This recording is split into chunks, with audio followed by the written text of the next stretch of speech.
एक हवेली के पास अज्जू भाई और अमित भाई फुटबॉल खेल रहे थे।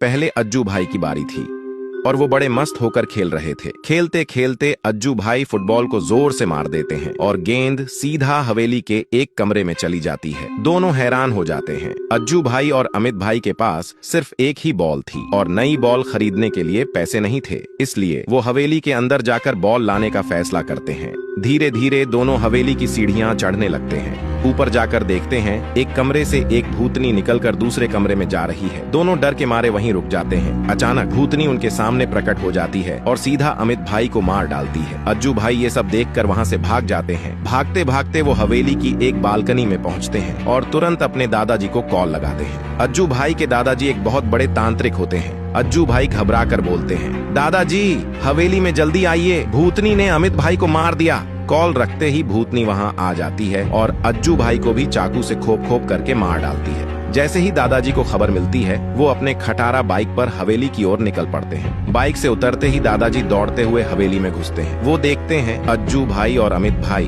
दोनों मरे पड़े हैं। ये देखकर दादाजी को गुस्सा आ जाता है। वो भूतनी को पकड़ने के लिए एक कमरे में आग जलाकर मंत्र करने लगते हैं। कुछ ही देर में भूतनी आग के बीच प्रकट हो जाती है। दादाजी भूतनी को कहता है, तूने मेरे पोते और उसके दोस्त को क्यों मारा, बता। भूतनी कहते हैं, मेरे मम्मी पापा आपस में लड़ते लड़ते मर गए थे, तब से मैं अकेली भटक रही थी और खाना ढूंढ रही थी। इनमें से एक लड़का मुझ पर हंसने लगा, चिढ़ाने लगा और मुझे मार मार कर भगा रहा था। मैं रो रही थी लेकिन वो मुझे नहीं बख्श रहा था। मैं जैसे तैसे वहाँ से जा ही रही थी, तभी एक लड़का मेरी बगल से कार लेकर आया और मुझसे टकरा गया। मैं धड़ाम से गिर गई और मेरी मौत हो गई। तब से मैं सालों से इस हवेली में रहकर उनका इंतजार कर रही थी बदले के लिए, और आज मुझे मौका मिला। ये सब सुनकर दादाजी भावुक हो जाते हैं और सोचते हैं, सही हुआ, मेरा कातिल पोता मर गया।